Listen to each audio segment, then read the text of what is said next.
All right, welcome to what we're dubbing here the Christmas party for the MIA All Day podcast. We cannot afford going to an actual location to like have dinner and stuff like that, or drinks. So I brought my own cigar. I've got my own little bourbon here, and I've invited someone to join me. Manny Navarro from The Athletic is with me today. We have flipped the script today, Manny. Normally you're hosting. I'm on your podcast. I'm the intruder, the guest, the guy that comes on every once in a while to annoy people.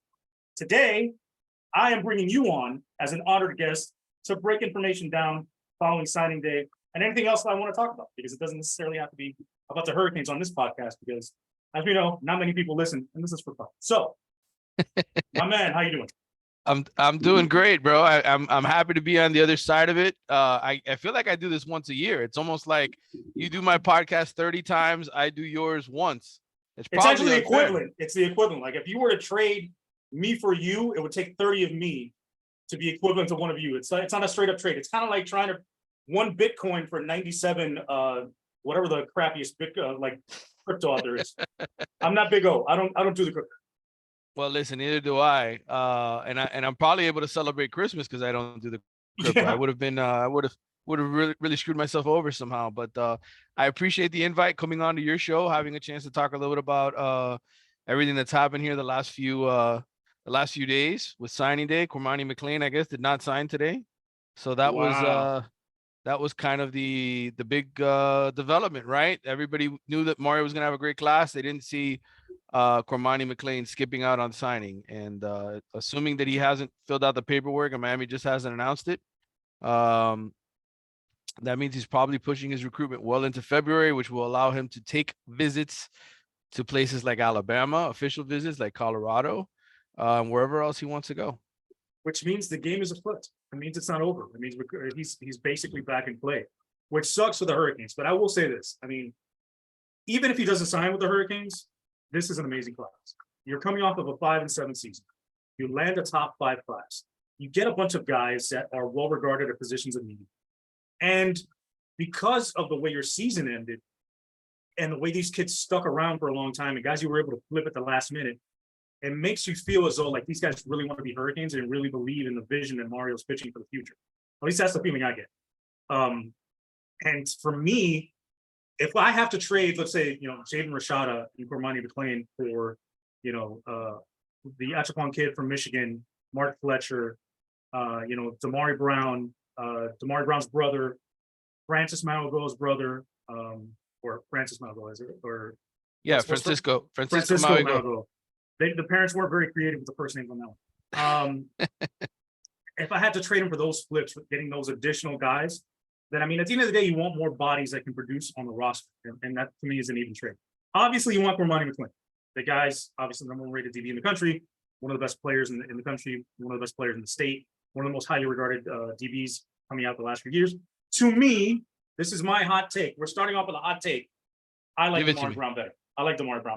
I think right now Damari Brown is more ready to play earlier than Cormani McLean. I think Damari Brown has a better build right now in terms of physicality, and I think he's got a better football IQ. Now, does he have the top end speed, the length, the measurables that you feel like the high end of Cormani McLean where he can be?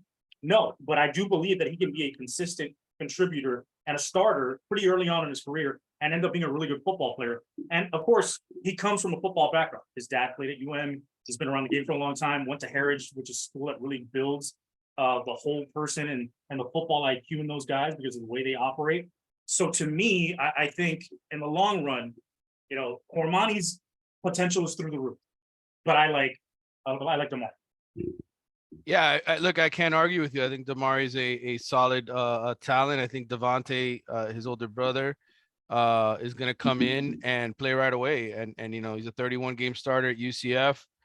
Big kid. I stood next to both of them. They're both legitimately 6'2", 6'3" type corners, guys that, ideally with the long arms and the speed to be able to go out there and defend the way that you want them to. And good kids. Devontae's 21 years old. Damari is, he just turned 17. He's a really young guy. So I just think, from Miami's perspective, they're guys that want to be here, right? They want to play in front of their family. Cormani McLean's the number 2 player in the country. And any way you slice this, It hurts, right? there's ego. There's ego Yeah, involved in this. Not that Damari Brown and Devontae Brown aren't well regarded as well. Miami tried to get Devontae at the end of his senior year. They came to recruit him with 3 weeks ago before signing day, and he still stuck to UCF. And Damari is a guy that Miami was on for a while, 4-star elite top, top 200 player. But I'll say this about Cormani. I didn't get into this in my podcast. I saved some good stuff for yours. oh, yes, thank you. Christmas gift. Christmas gift. But look, people thought I was a little bit hard on Cormani after 7-on-7 season, right? When I watched him play on 7-7, there were times that he got beat. You remember on my podcast, we talked about that there were plays that he sort of gambled, that he let guys run past him, and you can't do that against elite players. You have to kind of do what you have to do and not try to bait the quarterback, because when you play against college quarterbacks, they're going to beat you. Yeah, they'll make you pay. I got a chance to watch Cormani in Pats at the state championship game when they beat Venice. And very early in the game, I think I texted you about this during the game, but Larry Bluestein and I were sitting upstairs watching, and I had my binoculars on Cormani the whole time. I just wanted to see his body language, his demeanor, what it was when he does when the ball's not around him. And so Venice gets an early turnover. They're in scoring position. And their quarterback for Venice takes off running.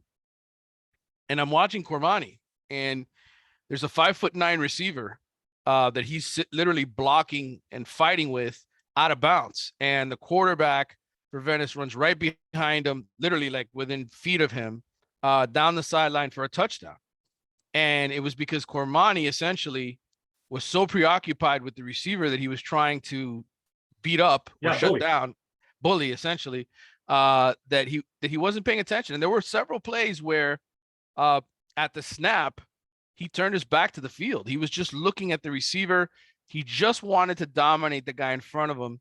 And it was just kind of a troubling sign. Like Bluestein noticed it as well. Like he watched it, he looked at me and he says, "There's your All-American." And I said to him, I said, that's the part of that people, we get enamored with the body size, the length, the skill, the potential, right? The measurables. But there's also another side of it, which is the football side of it, the maturity side of it, the how much focus do they really put on what they're supposed to be doing all the time. And I'm not here again. I'm not trying to badmouth Cormani McClain. I think he's an excellent player. I think he's got a chance to be special. Yeah, it's just an evaluation. It's just a moment where you say, hey, this is where this kid has to grow and get better. And, whether he comes to Miami or goes to Florida or Alabama or UCF or somewhere else here down the stretch, as talented as he is, I think he's going to need some coaching. And that's something I've been saying since he was in 7-7 ball. Yeah. And I think you want those guys to have a little bit of ego and a little bit of swagger to them, but at the same time, you want them to have the commitment to the overall goal, which is winning games, right? So you want them to have that dog in them, but at the same time, you want them to be committed to the overall goal and understand how that gets executed. That it's not just about you doing everything or you doing what you want to do to try and look good. It takes 11 on the field to make things happen and execute and win. And I think with the heritage kids, I think that comes along with it. I think when you were talking about your podcast today, I heard it. Great podcast. And of course I wasn't on it. That's fine. Hey, Ferrelli's plugged in on the recruiting scene. I enjoyed it. I love Ferrelli. Ferrelli's great on that stuff, man. But I love the comment you made about Mark Fletcher and his leadership. Mm-hmm. And him being a guy that people turn to, and he's the one that's coaching guys up on the sideline, telling them what he sees, hyping them up, getting their heads back in the game, and being the leader on that team, essentially. And I think Miami's lacked that so long. And I think they've brought a bunch of guys like that now in this recruiting class, and hopefully that transitions. And I'm excited to see Mark Fletcher do that here at Miami, but also at the same time, I'm excited to see him in football, because that kind of a punishing runner is something they've lacked. You thought you had that in Thad Franklin, but he never really materialized into that. He was not as physical as his frame made him out to be. And you needed a guy to go in there and be a banger that could pick up a yard or two when in tough situations, even when the offensive line isn't blocking right. Because at the end of the day, listen, man, you can have the greatest offensive line in the world, you can have the greatest play to run up. The other team's gonna make some plays. They're gonna blow shit up. Or you're gonna call something that you think is perfect, and then they give you a different look and you're screwed. And at the end of the day, players have to make plays. And you want guys that can get you those tough yards and make those tough plays in critical situations. And from what I heard on your podcast and what I've heard about Mark Fletcher and seen about him is he's one of those guys. Yeah, I mean, again, another guy that I was able to sort of follow along. I might do this more often, Carlos. To be honest with you, I feel like it's so much more enlightening on these players because we see the highlights, we see the big plays, and a lot of us when we go to these high school games, we're only focused on the game, right? Like what's Yeah, the happening. ball. Who are all the guys standing out versus just one guy? And I really got to enjoy sort of trailing one guy. I did that for two of the state championship games. Fletcher was the other one, and look, he wasn't always engaged. There were times he was exhausted. He'd come back to the bench. He sat there by himself. You know, he'd have a couple of teammates around him. He'd be watching on the scoreboard. I mean, Central was kicking their ass, kicking American Heritage's ass. I mean, Yeah, whose Central's one of ass the- haven't they kicked all season? right. And so there in the second half, as the game was sort of getting away from them a little bit, you know, there were times where he was kind of, you know, dispirited. But what I thought stood out about Mark more than anything was early on in the game, you know, they fell behind early. It was like 17-3 or whatever the score was. But the offense was moving the football mainly because of him, right? He was breaking tackles. He was pulling, like literally carrying 5-6 guys on his back, breaking tackles, breaking ankles, all kinds of things he was doing to get by guys and helping his team get into scoring position. And right after one of those drives, he get back to the sideline. And the first thing he does is he comes over to the left tackle and he starts, you know, just kind of pointing, hey, look, this, and this is Right. what this guy's doing here. He goes over to the left guard. Hey, man, look, this is what they're doing on this side. Then, you know, while he's standing there drinking some Gatorade, the right tackle comes over and says, hey, on the blitz pickup. It's a guy who isn't just there for himself. He's there because he wants to win and he's engaged with being a leader and he accepts it. He accepts that responsibility. Some guys don't want to accept that responsibility. They only want to worry about their own game because that's what they're focused on. And that's what kind of reminded me of Alonzo Highsmith a little bit, especially after the game when they lost and they had a true freshman who's probably going to be one of the best players in the country in the class of 2026. Wide receiver, excellent kid out of Heritage, whose name's escaping me right now, but he fumbled in the fourth quarter. Yeah. Heritage had a chance to come back and tie the game, and he gets hit about the Central 25-yard line. Ball pops loose, and the kid comes back to the sideline, and he is bawling. I mean, crying his eyes out. He just let the state championship game get away from them. Ruben Bain jumps on the ball. Central's going to win. And I mean, the kid is just despondent. He feels so responsible for losing that game. They, you know, some of the coaches were just, as soon as the game ends, teams shake hands, kids literally on the field crying. Mark walks over and just puts his arm around him and sits there with him for 3 or 4 minutes, right? And just picks him up. He says, hey, you got to get up, man. We got to get up off the field. We got to leave. We got to get up. And everybody wanted to interview Mark. I was standing there, you know, waiting to stick my recorder in his face and start talking to him. And he didn't. He was engaged with his teammates the whole time. He said, I'll talk to you guys in a little bit. You know, team meeting, hugs the kid, you know, tells him, keep your head up, you know, keeps pepping him up even after the little team meeting. And then he comes over to do interviews. And we asked him, we said, that was the first question on my mouth. I said, Mark, I said, you know, your teammate just fumbled and lost a state championship game. What were you telling him? And he says, kid's a great player. One play doesn't make up your career. And he's going to come back as even one of the best. And here's a kid who he just killed himself playing a game to try to come back and win. You would think he's going to have tears. There's going to be emotion. He's going to be worried about his. That's not what he cared about. He cared about his teammate. And to me, that spoke volumes about the kind of maturity and leadership that kid possesses, because he played 4 years of varsity football at American Heritage. He played the character that he has. Right. He's just like Brandon Ennis. He loves to win. You know, I went out to Los Angeles and Vegas with those guys in the 7-on-17 South Florida Express.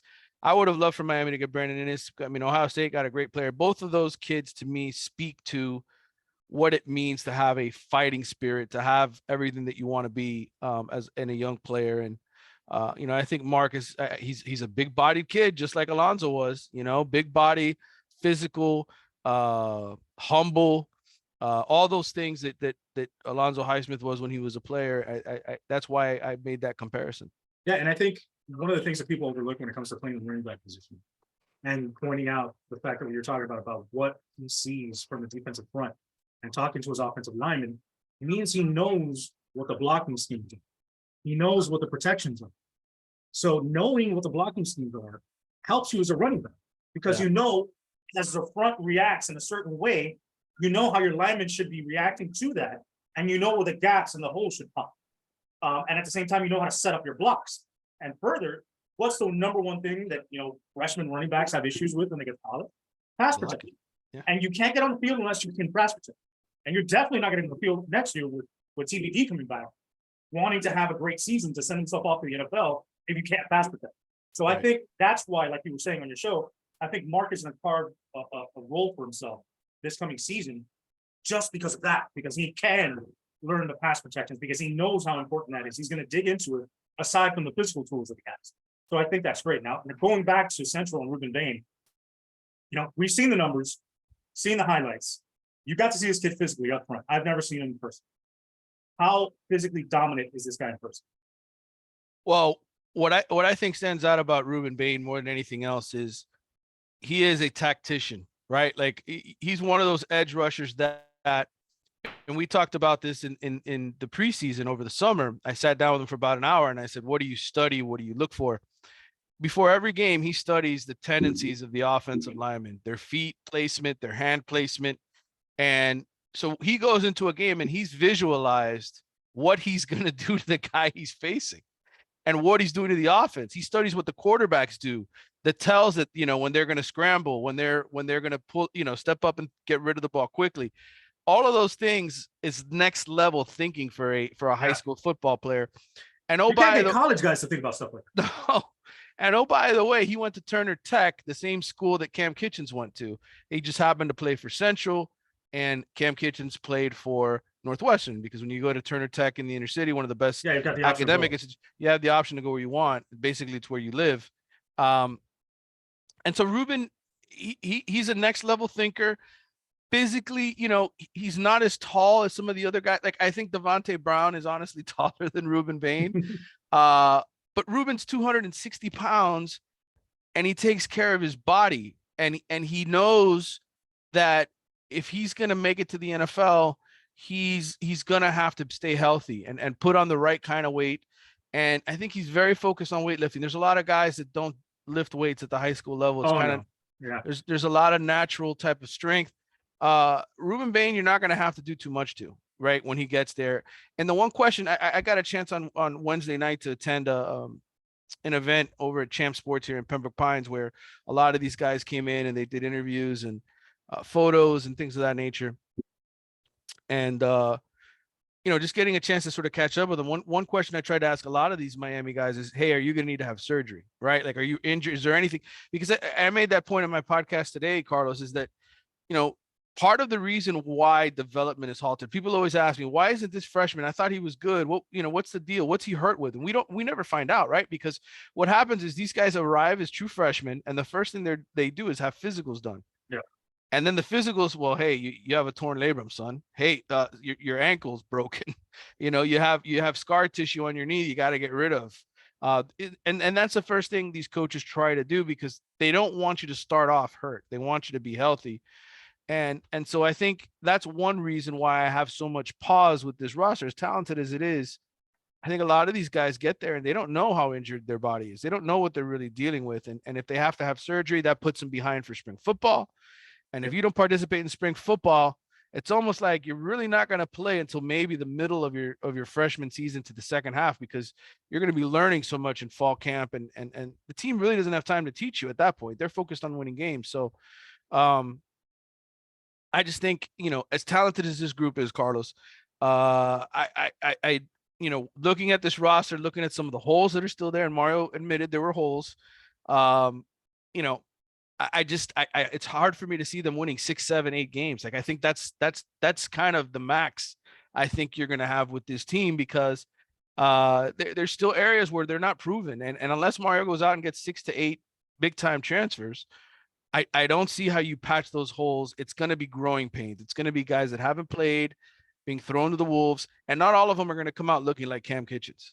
Yeah. And I think one of the things that people forget that we learned very quickly this season is you can have great frontline guys, but once the injuries start happening, if you don't have a deep roster, if you don't have the roster depth to be able to sustain those injuries and give those guys time to come back and heal properly, you're going to be behind the 8 ball the whole season. We saw that because it was a huge drop off from first team guys to the second team guys, which is why you saw, early on in the season, they fought like hell against Texas A&M. They looked really good. You thought they were going to take off, and all of a sudden things just started tapering down as the season went on, especially on the offensive line. You got decimated there. It was like you couldn't do anything.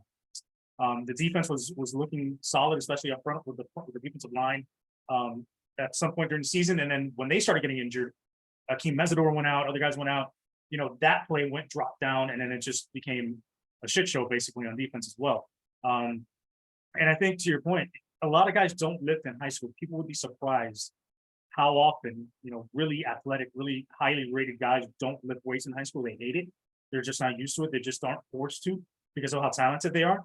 And because of that, those injuries that you're talking about happen because they don't build their bodies properly, and they're out there sustaining contact on a regular basis, and their bodies do not have the muscle mass and the preparation for that sort of contact, and they just start breaking down. So when they get to college, they need to first go through that period of healing, and then get acclimated to a college level weight program where they can then build their bodies and be in a position where they're able to compete at the college level. Because if you throw some of these freshmen out right away, they're just going to be manhandled. I mean, remember last spring when Cyrus Moss got on the field, he looked like a little kid.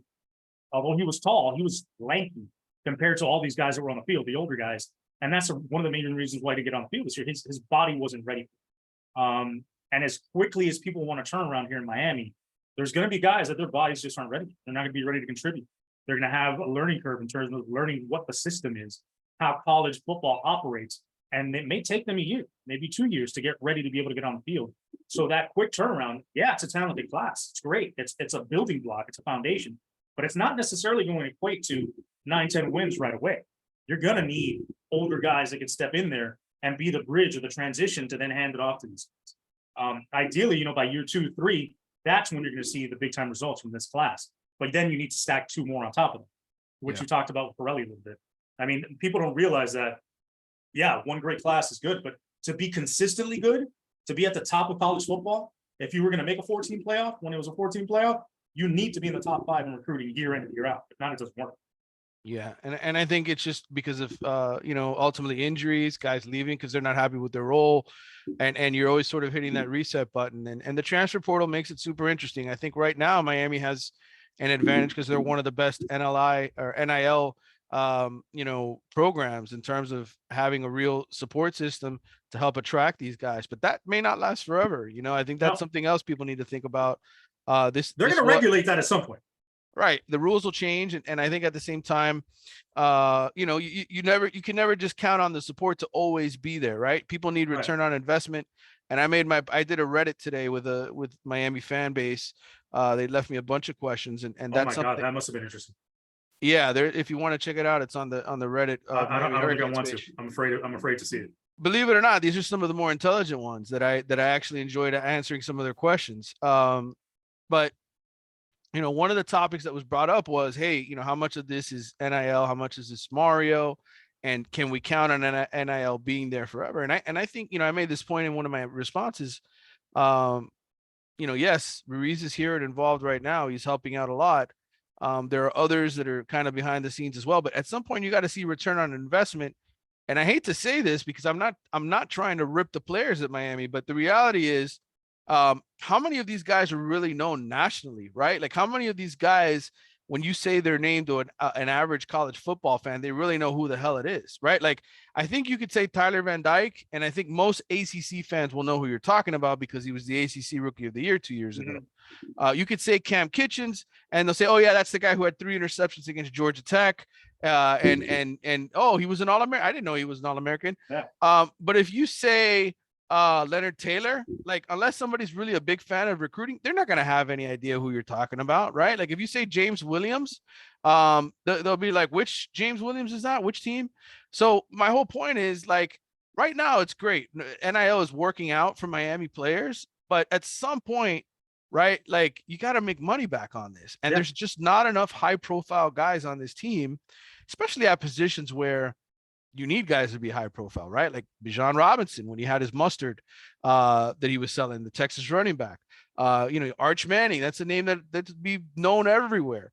There's not guys like that on this roster. So I guess my point is Mario's going to have to start winning here at some point, because I think the NIL dollars will dry up. I think there will be people who say, you know what, I'm putting all this money in to help you bring in these players and you're still not winning. So there's a delicate balance there. I'm not saying Mario has to win in 2023, but I am saying by 2024, things better be looking right.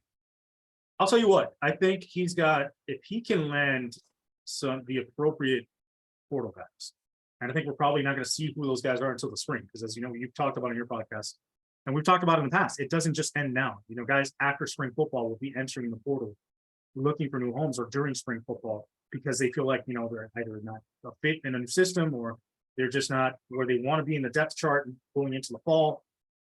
He needs to land some guys and have a successful season this year, because he's going to miss a window with Leonard Taylor, James Williams, Cam Kitchens, guys that may be looking towards the NFL after the season. He's going to lose. Well, thank God Hakeem Mesidor's coming back for the season, but this is his last season at UM. He's going to be an NFL prospect next season. Tyler Van Dyke, if he has a solid season, is gone as well.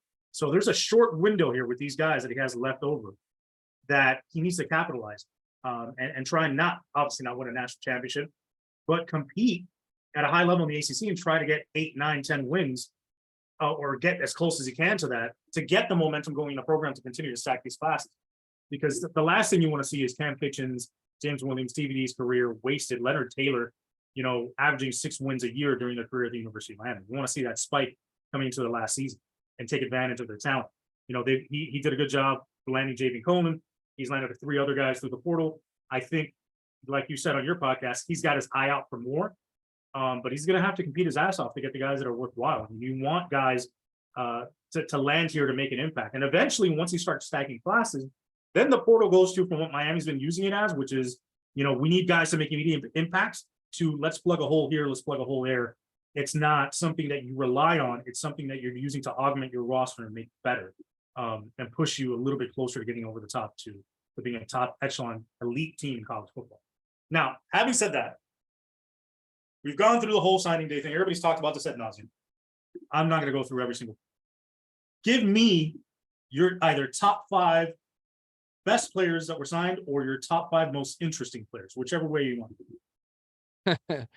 Well, I think we talked about a lot of them already. Look, I think Ruben Bain is, to me, Aaron Donald-ish. You know, I don't know that he's going to be as great as Aaron Donald is going to be in the NFL, but I think at the collegiate level, he could be one of your best defensive linemen that you've recruited in a long time, because of his work ethic, the fact that he can bounce inside, the fact that he's tough, he's smart. All of those things tell me he's going to be really good.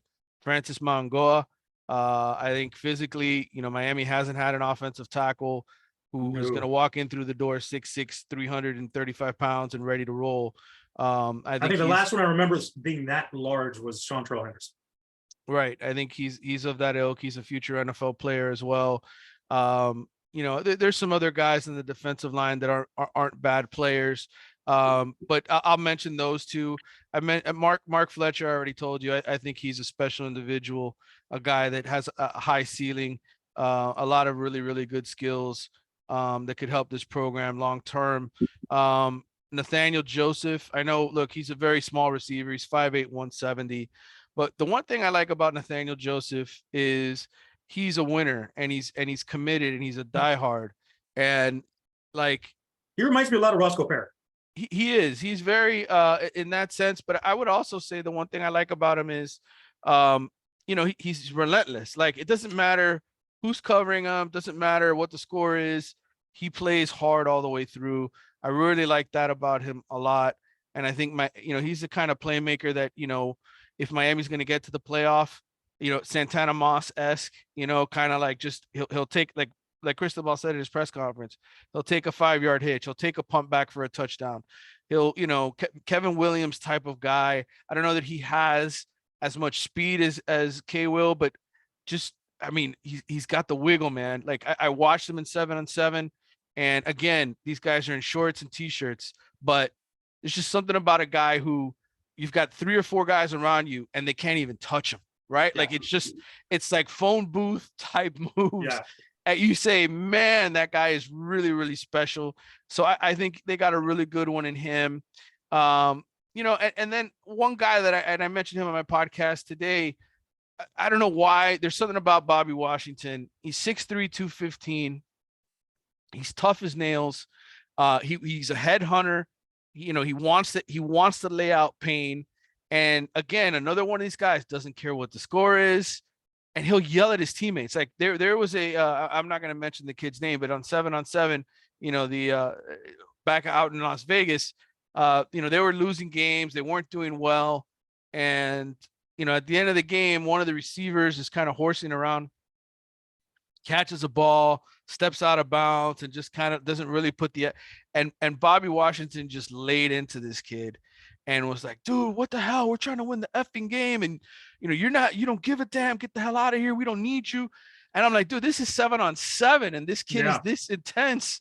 Like, he wants to win so bad, and he's got a chip on his shoulder.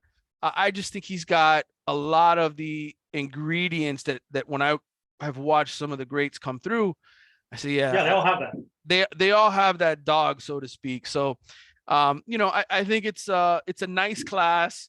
I'm not going to sit here and call it the best class in Miami Hurricanes history. We disrespect the guys who came through here. The 1987 class is pretty effing special. Okay, they're just tremendous amount of names. But is it a top 5 class? Maybe. Is this the foundation of Mario Cristobal's turnaround at Miami? It's gotta be.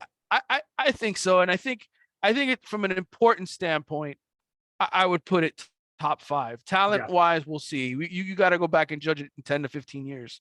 Yeah. But I just like the character of some of these guys. I hope they spend their whole career here. I hope Mario's able to, the attrition rate is really what's killed Miami for many, many years. And it's obvious. You look at all the guys that are in the transfer portal, where they're ending up. They're not going to Alabama and Georgia and they're going to lesser, group of 5 type schools. These guys I feel different about. I think, like, a lot of the guys in this class could go to Georgia and play, could go to Alabama and play, could go to Texas and play, could go to Ohio State and play. So they're going head to head with these schools to recruit in the beginning. Yeah, I just think they're legitimate talents. And but again, NIL, injury, all those things play a factor. We'll see how it turns out. But I like the character.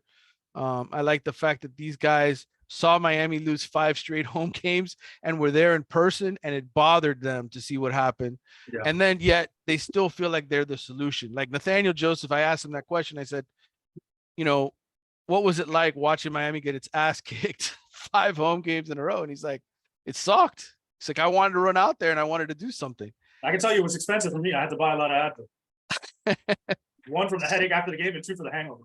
Yes. Well, I mean, look, these guys didn't enjoy that part of it, but at the same time, they feel like they're part of the solution. And we've said that about a lot of classes. I just feel a little bit different about these guys. And I think, to your point, to me, the difference between this class and other classes in the past that have been highly rated and highly touted is the mentality.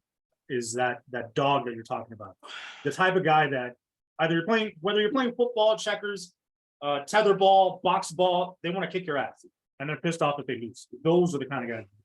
Those are the kinds of guys that have been lacking in this program for over 20 years. You look at Mario Cristobal, he's that kind of guy. Look at Alonzo Heisman, he's that kind of guy. Ed Reed, that kind of guy. Jason Taylor, even though he wasn't part of the program, he's part of the staff. He was one of those guys. So you've got that ingrained in the culture, and for too long it's been trying to be poured down in from the top into the program and trying to be manufactured, rather than bringing guys with that stuff in them already and then bringing it to another level. So I'm excited about that. Now, I've asked for some Twitter questions. As you know, this could be a mixed bag. All right. Let's see what we have here. First question right out of the gate. Are you excited for the new Transformers movie? Have you seen the trailer for the new Transformers? I think I did, and it wasn't that memorable. Otherwise, I'd be able to tell you more details. But I wasn't disappointed. I thought, I looked at it and I wasn't like, oh, this is going to be a crappy movie. I thought, okay, maybe this is interesting. Yeah, it's based on the Transformers cartoon Beast Wars, which I really didn't watch, because then you're getting into, now they're not cars and planes and stuff anymore. Now they're like prehistoric animals, which to me is like, come on, now we're stretching. I know it's a cartoon. I know it's fantasy, but that's a little something.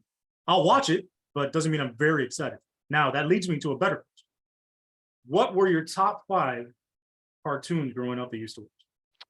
These are great questions. Well, first of all, Inspector Gadget had to be Oh, somewhere very high up on the list. I don't know if it's top five, but it's got to be at least honorable mention. For me, it's somewhere in the top 5. I'm gonna kind of just do this as I go. DuckTales was another one I Oh, that's a watched great one. frequently. Just a lot of good stuff there. Man, you're putting me on the spot, and I'm trying to remember them all now. Well, I know As GI as Joe and as a Transformers and kid, He-Man got to be top 3 of the top yeah, 3. I mean, those are kind of staples. I'm trying to come up with some good ones that are kind of, off the hedges a little bit, a little bit, a little bit out of left field to bring back some memories. I used to like Darkwing Duck. Did you ever watch Darkwing Duck?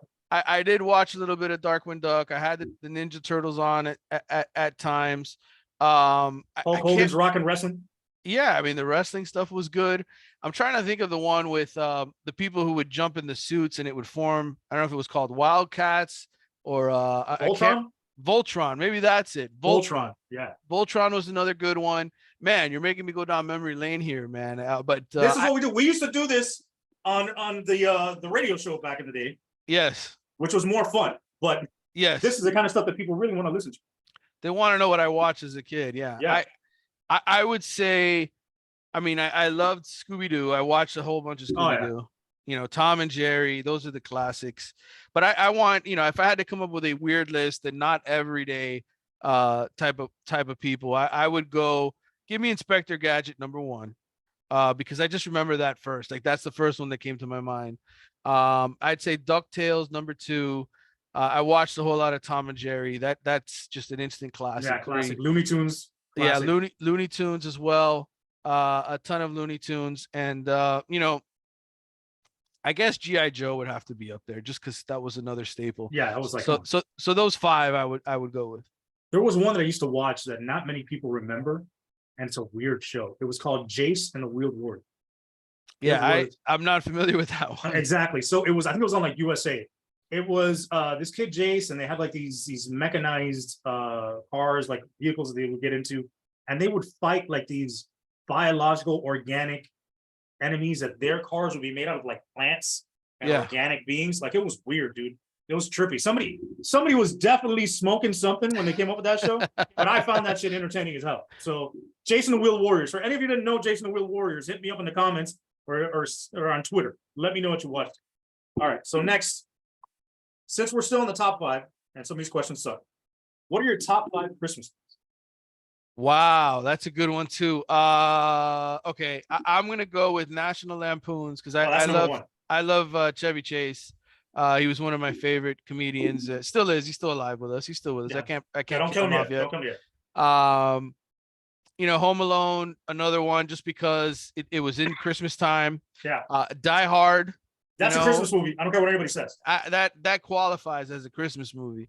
If it takes place in the real world in Christmas, then it qualifies. What greater present to receive on Christmas Day than to have Bruce Willis rescue you and a bunch of hostages from Snape from Harry Potter? And Yeah, his German gang. I agree with you 100%. That's definitely up there. Oh, gosh, you're killing me here. I'm trying to rack my brain now. How about A Christmas Story? Yeah, that one as a kid, I watched it every year. It felt like because they would always bring it back on TV. The sticking the tongue on the light pole and just all the things that happened to him. You're going to shoot your eye out. I mean, all of those lines are infamous. Like that's just a classic. If it comes on, you're watching it. I don't know, man. Like I'm racking my brain. National Lampoons that always sticks out to me. That's just always one of my favorites. That's my favorite one. We actually have, or we had because we broke a couple of the moose eggnog glasses. Yes. From the movie, we have those. Another one I love that obviously is some more recent than some of these is The Grinch with Jim Carrey. To me, very good too. Yeah, that was a great Christmas movie. He was amazing. Yeah, he was very good. Yeah, my kids like that one. Yeah, Sarah loves The Grinch, so gotta have him. So here we go. What's another question? Who are your top 3 offense coordinator options? Ponce is excluded. Listen, we're not going to talk about that because Mario's going to interview 9,000 guys, and we're not going to be right on anything. On December 23rd, 2023, what's the biggest story coming out of the 23 season in your opinion? All right, so we're going to do a little time travel. We're going to jump into the DeLorean. We're going to go forward a year. What are we talking about when you're? Wow. Um, Hopefully we're talking about Miami being one of the up and coming programs like Florida State was this year, right? At the end of the year, where people were saying, man, what a tremendous finish by the Seminoles, right? After they had those 3 losses in a row, they come down, they kill the Canes, they beat Florida. They played really well down the stretch. I'm hoping that's what it is. I'm hoping that we're talking about a lot of the young players. We're talking maybe about Tyler Van Dyke coming back for another year because he had a great year, which probably is not going to happen. If he has a great year, he's going pro. But we're talking about momentum being built and a Yeah. great recruiting class in a row. I think if we're doing that right now, we're talking about another top 5, top 8 recruiting class for Mario in back-to-back years, then I think people are happy. I mean, for me, what I'm hoping we're talking about is a bowl game that hasn't happened yet. Because that means you're playing in a decent bowl game because you're doing it past Christmas, hopefully. If you're playing in a pre-Christmas bowl game, your season was kind of like, eh. So hopefully that's the case. Right? Look at bowl game at all. Speaking of which, let's take a look at the schedule for next. All right. So we've got Miami, Ohio to start the season. We could do a little win-loss here. You think they're good enough to beat Miami, Ohio? I hope so. I hope the days of losing to G5 schools is over. So I'm going to say yes. All right. Then Texas A&M at home. That's a tough one because I don't know what A&M has really done in the portal. They've lost some guys that were part of their deal. I think they still have the NIL hangover. Miami should have won. I'm going to give Miami the victory there, but I'm not 100% confident that's going to happen. I just think it'll be another game like we saw where it comes down to the wire, nip tuck. Probably, I agree. And then so we've got Miami at 2-0. I'm agreeing with you. Temple at Philadelphia in Temple. Should win. Should beat win. Temple on the road. Temple wasn't very good this year. They do have Kurt Warner's son, EJ Warner, is the starting quarterback. He put up, I think, close to 4,000 yards passing as a true freshman. Look, again, it's Temple. They will have a former Hurricane on the roster, by the way, who left to go to Temple. I think it's the defensive tackle from Chaminade, if I'm not mistaken. Oh, Alan Hay. Alan Hay, yes, Alan Hay. He transferred over there. Look, Temple's kind of struggling right now. They've had a couple good years before, but I think that's, again, another game. You hope that Miami can go on the road and win. Yeah, Temple has not recovered since they lost Manny Diaz. Right. Next would be Florida State on the road in Tallahassee. I'm pretty sure I know what your answer is going to be, and I'm going to agree with you. I think they lose this game. Yeah, I think Florida State with Jordan Travis healthy and just building off. I think Florida State's going to win the ACC. If I'm being honest with you, I think they'll beat Clemson. I think Clemson's young quarterback. I think Clemson's losing some of those guys on the defensive line. Florida State, it wasn't necessarily a close game in Tallahassee this year, although the final score made it look that way. I just think Florida State's going to pass. I think that, Clemson's kind of mortal now. I don't think they're as invincible as they were. Yeah, I agree. All right, let's see what the next game in the schedule is. Then we've got Georgia Tech at Hard Rock. Yeah, interesting game because they played obviously hard for their coach who took over midseason. And again, Georgia Tech's one of those schools where I know that they've added guys through the transfer portal. That's an interesting one, especially. Yeah, my big question for them is quarterback, not Jeff Sims. Right. I think they went out in the portal, and I'm trying to remember who it was that they got, and I can't remember right off the top of my head. I'm going to go check it out now. I'm going to cheat while we're doing the story. That's the advantage of having a laptop in front of you. Yes. Let's see who they brought in a linebacker from Minnesota. I know that they got a quarterback, and I just cannot for the life of me remember.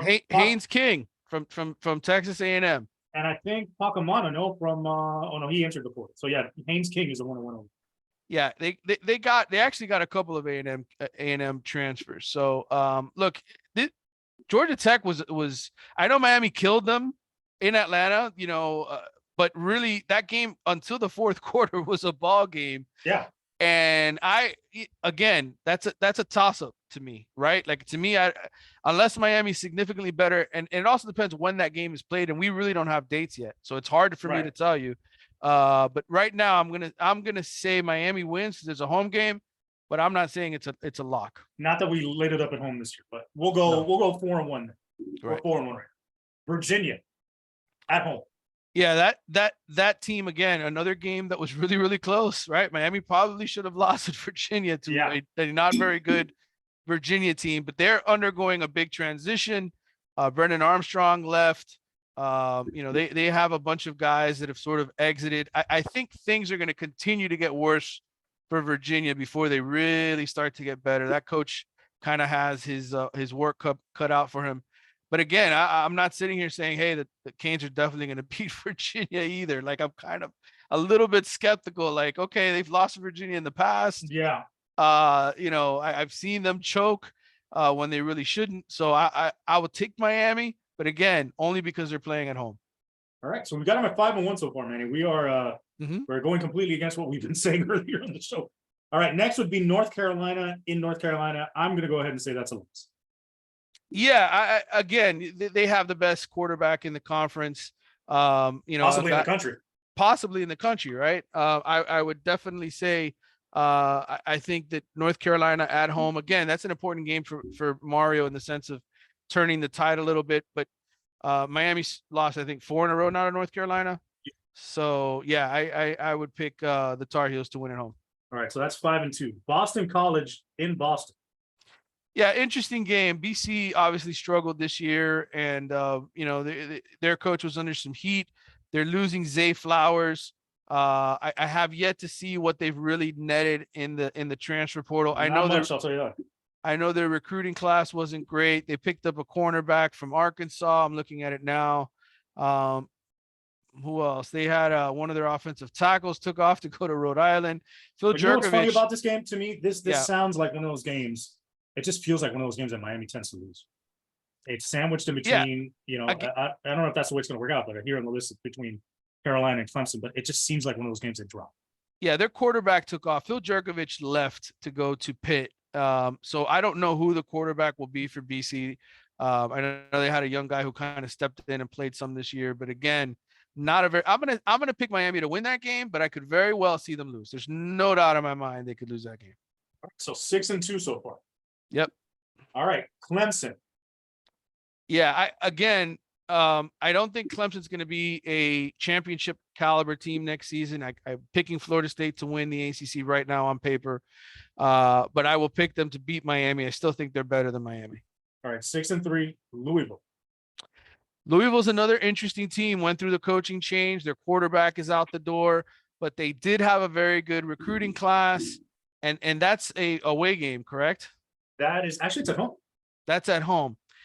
Okay, that's a tough one, man. Jeff Brom's a hell of a coach, man. He did a great job at Purdue. He's coming back home. Yeah. Offensively, those guys are going to be tough. Yeah, I'm going to lean Louisville. I'm going to play it safe and say Miami wins. I'm going to give them their 7th win against Louisville. I think the fact that you have a head coaching change and the fact that they have to replace their quarterback, but that's not an easy game. That's another 50-50 toss them. So that's 7-3. Yep. And then we got on the road at NC State. Again, another team, they still have the same head coach. They have some good defensive principles in place, but they've got to replace Devin Leary, and I know that they also, have gone through sort of a little bit of a transition there with the fans and the disappointment because they didn't finish the year the way everybody wanted them to. But it's at NC State. Mm-hmm. Yeah, I would take the Wolfpack, especially because they feel like they owe Miami one. So what is that? We're at 7-4, 7-4, and then they're going to fill out the roster, the schedule with an FBS team, so that'll push them to 8-4. Yeah, again, I think again, there's a couple toss-ems in there, right? Like I told you, Louisville, I gave Miami the benefit of the doubt there. Virginia almost beat them this year. Yep. So again, a couple of games that can go either way. But I think the max in my mind is 8 wins. Yeah, I think they could be anywhere between 6-6 and 8-4. Maybe if they sneak one out, they get to 9-3. But I don't see it being better than that. So it's funny. They could fall within any of that because a lot of the things, like you said, are going to be toss-ups. Yeah. All right. So final question before we end the night and we start preparing for Noche Buena tomorrow night. Preparing the bowels in the system for lots of pork and meat. What is your favorite Christmas present of all time when you were growing up? Wow, that is a good one, man. Again, taking me through memory lane. I wanted a. It's funny. It's my favorite Christmas present, but it really isn't my favorite Christmas present. If you know what I'm getting at. It's the one I remember the most. When I was 10 or 11 years old, I asked my parents for a BMX bike because what we like to do in our neighborhood in Bentry, down there in Kendall, was to jump off of ramps. Right? So you had just seen the movie Rad, is what you're saying. Yeah, I mean, it was everybody wanted to take their BMX bikes and just jump over ramps and have fun. And at that time, we're reckless. We don't care if we cut our knee up and break our arm or whatever. It was just that was who we wanted to be. We wanted to live the movie. And I remember, I'll never forget. I was 10 or 11 years old, and Christmas morning, I wake up, and my father has spent the entire night Building the bike. building a bicycle, except it's a 10-speed. Oh shit! You watched the wrong movie. A little red bicycle 10-speed, and I'll never forget the look on his face when I walked out, and I was so excited. I'd asked for a bicycle. I see there's a bicycle there, and then I see that it's a 10-speed, and I said, "Wow, thanks." Oh man! And the sense of disappointment on my father's face. Now that I'm a father, That's gotta hurt. I realized what a dick move it was. But at the same time, being a kid, it's like, listen to what your kid tells you, right? When he says he wants something. Like, now you're not going to go out and buy Sarah something that she really doesn't want because, No. Yeah, we're very specific in terms of what okay, this is what you want. Give me the exact details, the exact model. If you want a doll, okay, which one, which version? Tell me exactly everything about it. Give me a picture from the internet because we're not screwing this up. But we're 80s kids. We grew up in a different era where everything was supposed to just make us happy, right? And so in the end, I loved that bicycle. I rode it. I went around town. I had a good time with it.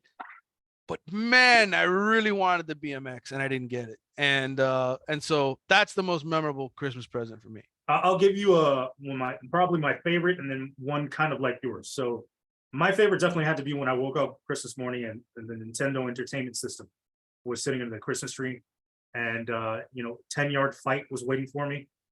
Tecmo Bowl hadn't come out yet, but once Tecmo Bowl came out, it was over. But 10-yard fight and the Legend of Zelda. Oh my God! Let me tell you something. That was heaven. They did not see me until after New Year's when it was time to go back to school because I was just all over that Nintendo Entertainment System. Now, I wanted a skateboard when I was like 10, 11 years old. Also, I really wanted a skateboard. So my mom decides to take me to Toys R Us. We're going to look at skateboards, right? And she's like, I'm not going to buy you a skateboard because you're going to kill yourself. There's no way you could ride a skateboard. You are not coordinated enough. This is not for you. So I'm like, are you kidding me? I play all kinds of sports. I'm an athlete. Of course I could ride a skateboard. She's like, all right. We go to the store. I pick one out. She says, okay, ride it. Go down the aisle. Show me. The second I step on the board, it slips out from under my feet, and I almost crack my head open on the floor. She's like, yeah, you're not getting this. I'm like, you know what? You're probably right. I am going to agree with you on this one. Skateboarding is not for me. Yeah. We had a similar incident like that here at our house. Jocelyn, my 11-year-old, wanted a skateboard. Got her the skateboard, put her foot on it, almost cracked her head, didn't touch the skateboard again. It's still in our garage, hasn't moved, and that was 3 years ago. So, yeah, it's the way it works. Yeah, too bad Toys R Us isn't around anymore. You could have tried that out and avoided the purchase. Yes. All right, man. Well, thank you for joining me. Thanks for flipping the script and coming on my pod. Enjoy Noche Buena tomorrow night, and we'll be talking soon. Same to you, brother. Good talking to you. All right, man. Go Canes.